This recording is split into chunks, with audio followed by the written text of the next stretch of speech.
How far? 100 meters?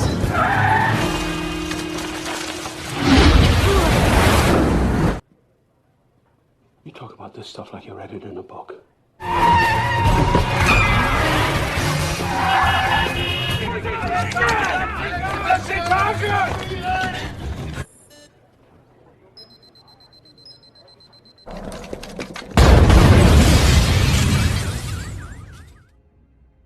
Halo, selamat malam Nobarholic.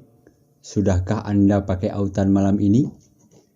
Ya, di video kali ini aku akan ngebahas lanjutan atau film kedua dari seri Jason Bourne yang berjudul The Bourne Supremacy.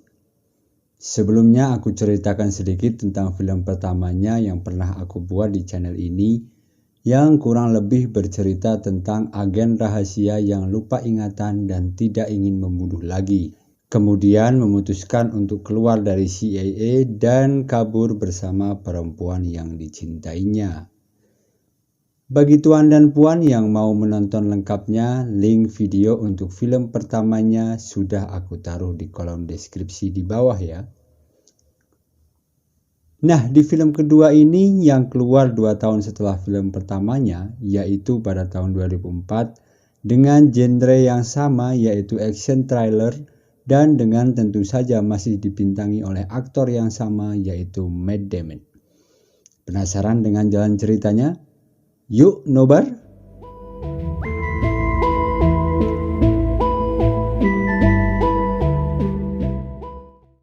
Pertama, film ini menceritakan tentang Jason dan Mary yang hidup damai di pantai Goa, India dan menghindar dari hiruk-pikuk dunia masa lalunya. Sementara itu, di waktu yang sama di Berlin, Jerman, sekelompok agensi yang dipimpin oleh Pamela Landy sedang melakukan misi rahasia, yaitu membeli sebuah berkas yang berisi informasi penting tentang kasus yang ia pimpin. Tapi tanpa ia ketahui ada seorang laki-laki yang masuk ke gedung tempat mereka melakukan transaksi, memasang 2 bom dan menempelkan sebuah sidik jari bom itu. Dan ketika operasi pembelian berkas dilakukan, tiba-tiba bom yang dipasangnya meledak dan membuat listrik gedung itu padam. Kemudian laki-laki itu langsung menembak agensi yang sedang membeli berkasnya dan langsung kabur mencuri uang berikut berkas yang ada di sana. Setelah berhasil mencuri berkas dari operasi yang gagal tersebut, laki-laki misterius itu pergi ke sebuah hotel dan bertemu dengan Yuri, seorang Rusia yang menjadi bos perusahaan minyak di Jerman. Scene pun kembali berpindah di India, di mana Jason dan Mary menjalani kesehariannya seperti biasa. Saat akan pulang setelah selesai berolahraga, Jason dengan insting intelijennya merasa curiga melihat laki-laki Amerika yang datang ke dekat tempat tinggalnya. Dan karena hal ini, Jason dengan terburu-buru mengambil mobil dan berusaha menjemput Mary di pantai. Sesampainya di pantai, saat menjemput Mary, Jason kembali melihat Kirill di sana. Ia pun langsung tancap gas mencoba untuk kabur, tapi Kirill pun langsung mengejar mereka.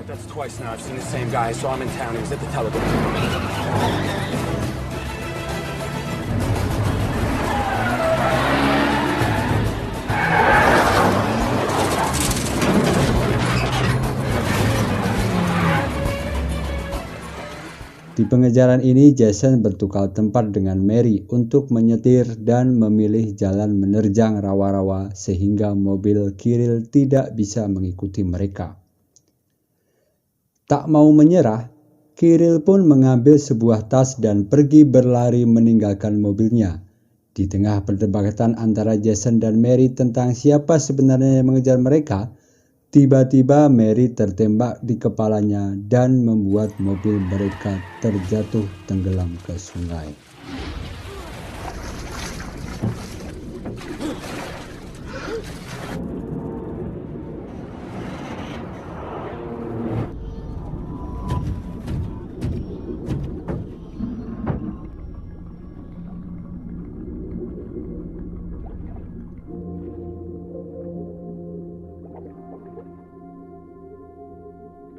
Setelah melihat targetnya sudah tenggelam, Kirill langsung kembali ke Berlin dan mengatakan kepada Yuri bahwa Jason sudah tewas.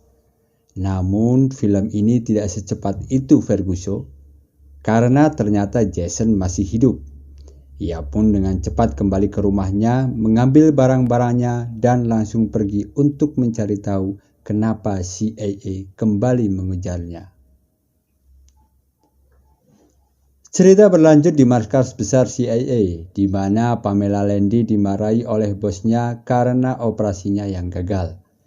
Namun Landy membela diri bahwa ia berhasil menemukan sebuah sidik jari di bom malam itu yang mengarah kepada program Treadstone.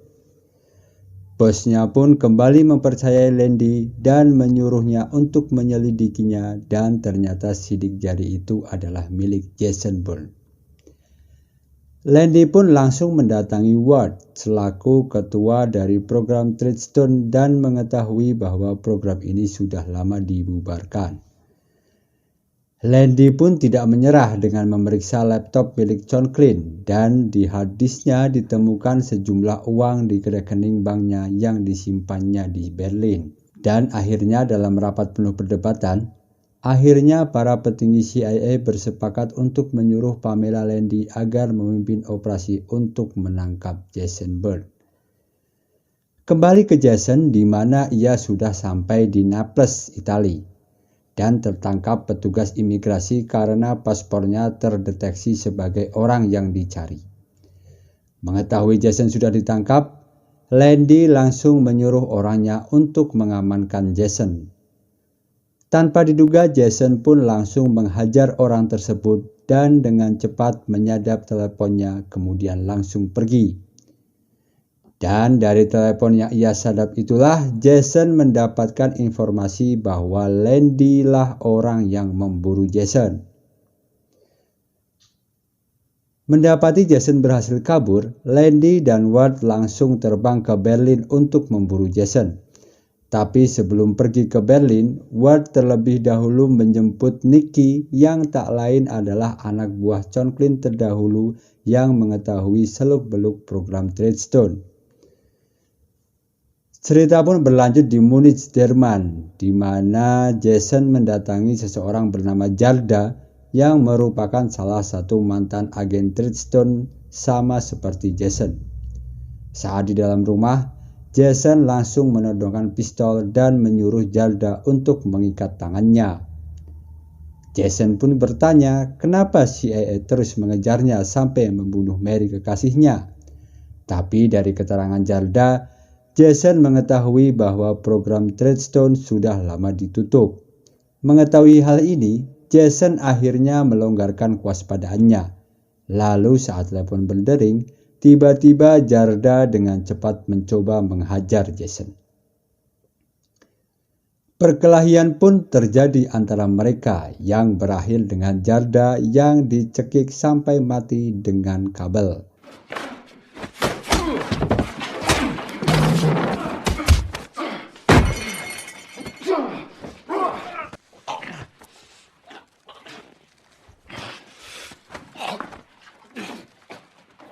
Tidak lama kemudian, Jason mengetahui jika beberapa orang CIA menuju ke rumah tersebut. Jason pun dengan cepat melepaskan pipa gas dan menghidupkan pemanggang roti, kemudian langsung kabur. Dan saat anggota CIA mendekati rumah tersebut, ledakan pun langsung terjadi dan menewaskan mereka. Setelah membunuh Jarda, Jason pun langsung berusaha untuk mencari Landy di Berlin dengan cara menelepon satu persatu hotel di sana dengan asumsi si Landy pasti menginap di salah satu hotel tersebut. Benar saja, Jason pun mendapatkan satu hotel dengan tamu yang bernama Pamela Landy. Ia pun langsung mendatangi hotel itu dan dari resepsionis Jason mendapatkan nomor kamar tempat Landy menginap. Setelah menunggu Landy untuk keluar dari kamarnya, Jason langsung mengikutinya ke markas CIA di Berlin. Jason yang mengintai di atas gedung sambil memegang senjatanya langsung menelepon Landy dan menanyakan kenapa ia mengejarnya. Di sini Landy pun menjelaskan bahwa Jason sudah membunuh 2 orangnya di Berlin. Namun tanpa sengaja Jason pun melihat Nicky, agen Treadstone bagian logistik pada film Jason Bourne sebelumnya.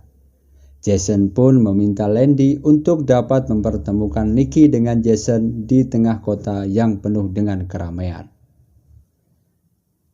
Singkat cerita, Landy pun langsung menyusun rencana agar Nicky dapat bertemu dengan Jason di tempat yang sudah disepakati. Tentu dengan harapan Landy dapat menjebak Jason dengan memasang beberapa agen terbaiknya. Namun sialnya mereka justru kehilangan jejak dari Nicky yang ternyata sudah dibawa oleh Jason. Jason pun langsung bertanya kepada Nicky, kenapa CIA memburunya? Nicky pun menjawab jika 2 minggu yang lalu, Jason telah membunuh 2 orang dalam operasi pembelian berkas rahasia yang berhubungan dengan kasus pembunuhan Perdana Menteri Rusia yang bernama Nevsky. Tentu saja Jason langsung membantah hal itu. Namun saat mendengar nama Nevsky, tiba-tiba ia mengingat kilasan masa lalunya yang berhubungan dengan seseorang yang bernama Nevsky. Jason pun kemudian bergegas pergi tanpa menembak Nicky yang ketakutan. Sementara itu di tengah kesibukan Pamela Landy dan anak buahnya yang sedang mencari Jason, tiba-tiba Ward dan anak buahnya Danny secara diam-diam pergi menuju TKP tempat sidik jari Jason ditemukan. Di sini Danny menemukan sesuatu yang aneh dan menjelaskannya kepada Ward bahwa sepertinya Jason telah dijebak. Naas tak dapat ditolak, tiba-tiba Ward justru dengan cepat menusuk Danny. Dilanjut ceritanya di mana Jason mencari informasi mengenai nama Nevsky dan mendapati bahwa Nevsky terbunuh di sebuah hotel bersama istrinya beberapa tahun lalu. Jason pun langsung mendatangi hotel tempat kejadian dan masuk ke dalam kamar yang sama saat pembunuhan terjadi.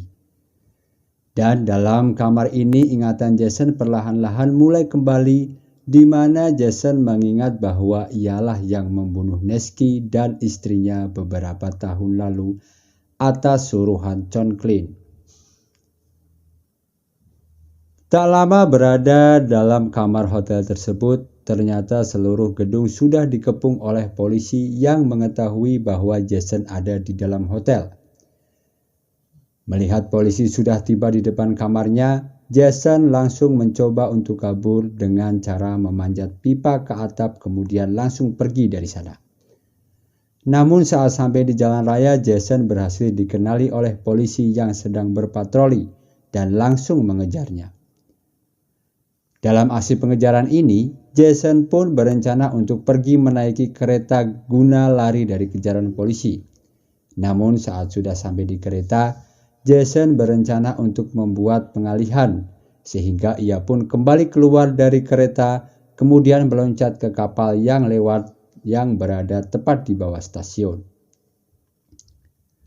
Saat polisi sedang berupaya menghentikan kapal, tanpa mereka sadari Jason kembali naik dari bawah jembatan dan masuk menuju stasiun, lalu pergi dengan kereta yang sudah tak terjaga polisi.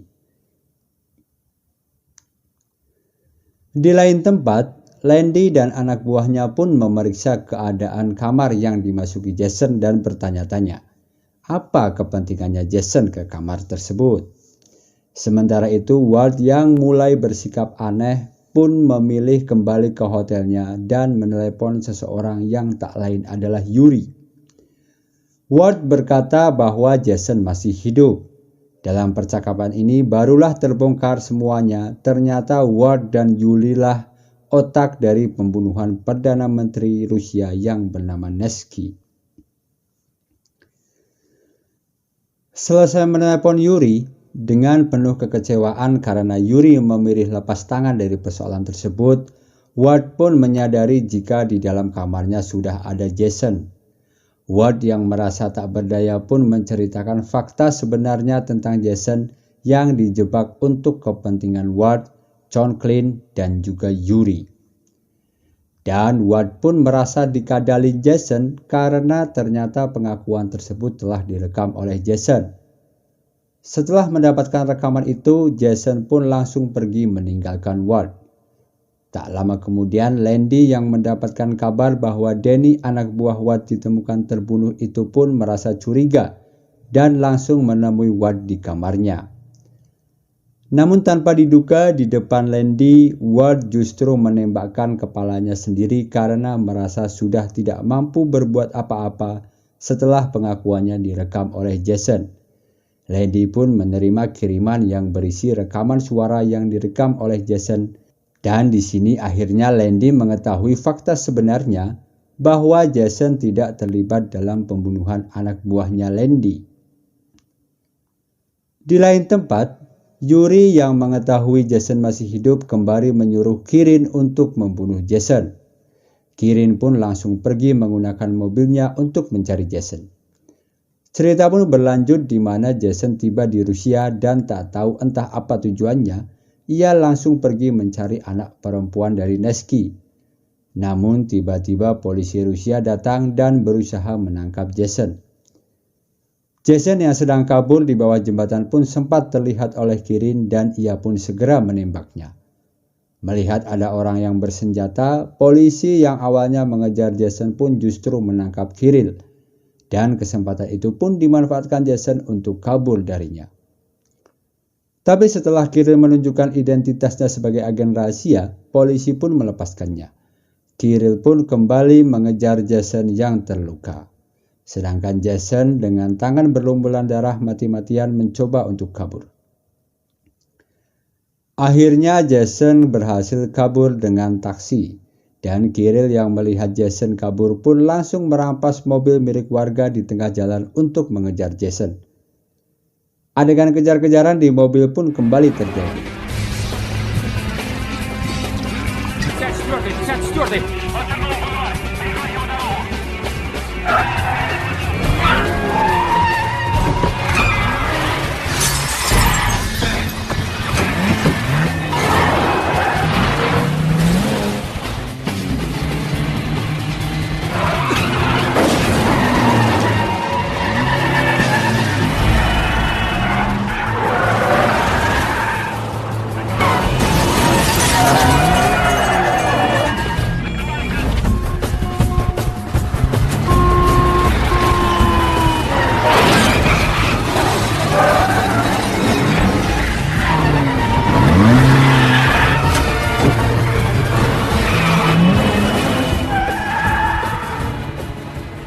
Namun kali ini Jason dapat terkejar oleh Kirill.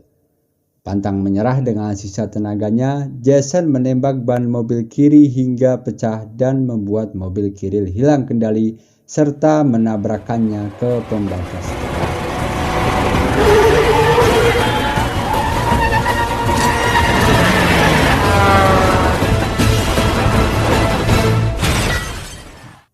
Jason pun segera turun dan mendatangi Kirill yang sekarat. Namun karena teringat dengan perkataan Mary yang menginginkan Jason untuk tidak membunuh orang lagi, maka Jason akhirnya mengurungkan niatnya dan langsung pergi meninggalkan Kirill yang terluka di dalam mobil. Setelah Jason berhasil kabur, Yuri pun akhirnya ditangkap oleh CIA atas perintah Pamela Landy. Di lain tempat, Jason yang masih terluka itu pun mendatangi rumah anak perempuan Nevsky. Di sini Jason memberitahukan bahwa Jasonlah yang membunuh ayah dan ibunya dulu dan meminta maaf atas apa yang sudah ia lakukan. Hal ini dilakukan Jason untuk membalaskan rasa bersalahnya kepada Mary yang mati terbunuh karena dirinya. They didn't kill my father. He was supposed to be alone. I killed him. It changes things. That knowledge. I'm sorry.